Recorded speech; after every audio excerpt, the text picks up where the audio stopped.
ठीक है। तो हम शुरुआत से शुरू करते हैं। मेरा नाम आश है और मैं आपसे बात कर रहा हूं। मैं आपको संक्षेप में निर्विकार की यात्रा के बारे में बताऊंगा। ठीक है।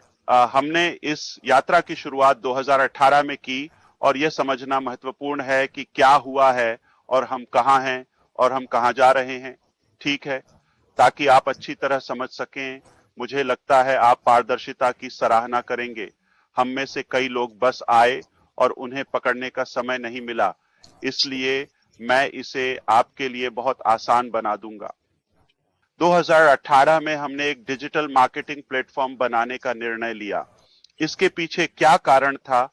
मैं हाल ही में घर से काम करने की अवधारणा, डिजिटल जीवन या उस स्वतंत्रता को प्राप्त करने की कोशिश कर रहा था जहां मैं कहीं से भी काम करके जीवन यापन कर सकूं। मैं हमेशा से तकनीक और नवीन विज्ञानों के प्रति उत्साही रहा हूं, हमारे जीवन में नए तरीकों और उपकरणों के लिए। 2018 में मैं उस बिंदु पर पहुंच गया जहां मैं था। बाजार में उपलब्ध चीजों से असंतुष्ट और नाखुश था। तो मैं खुद को उन विकल्पों को करते हुए नहीं देख सकता था जो उस समय उपलब्ध थे। उनमें समस्याएं थीं और मुझे यकीन है आप में से कुछ लोग संभवतः कुछ मामलों से वाकिफ होंगे। तो मैंने बस देखा कि बहुत सारी अनैतिक प्रथाएं और गलत कार्यवाहियां हो रही थीं। मैं संभवतः उसे पोषित नहीं कर सकता या समर्थन या किसी भी उन कंपनियों का हिस्सा नहीं बन सकता। इसका मतलब है कि मैं उस बिंदु पर पहुंच गया जहां मैं सभी आशाएं खोने लगा। तो हम सामान्य कॉरपोरेट या ईंट चूना पत्थर व्यापार से निपटेंगे बिना वर्चुअलिटी के या वर्चुअल जीवन शैली वाले ग्लोबल बिजनेस के जिनमें अवशिष्ट आय होती है।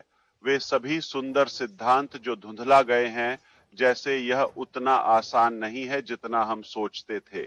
इसलिए मैं अपने जीवन में एक चौराहे पर था। मुझे या तो उस सपने को छोड़ने की दिशा लेनी थी या और एक व्यक्तिगत समाधान ढूंढना था। बस खुद और परिवार का ख्याल रखना। सौभाग्य से मेरे पास अनुभव है, मेरे पास उच्च शिक्षा है। मैं एक परिवार की समस्या को बिना किसी समस्या के हल कर सकता हूं। चाहे वह नौकरी हो या कोई व्यापार, मैं अभी भी उसको बनाए रख सकता हूं। हालांकि मैं अभी भी देखता हूं कि वहां एक बड़ा अर्थ और पूर्णता है।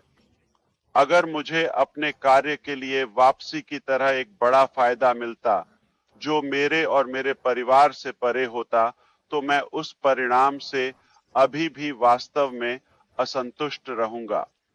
दूसरी दिशा थी उन कंपनियों पर निर्भर रहने की बजाय जिन्होंने असफल रहे थे।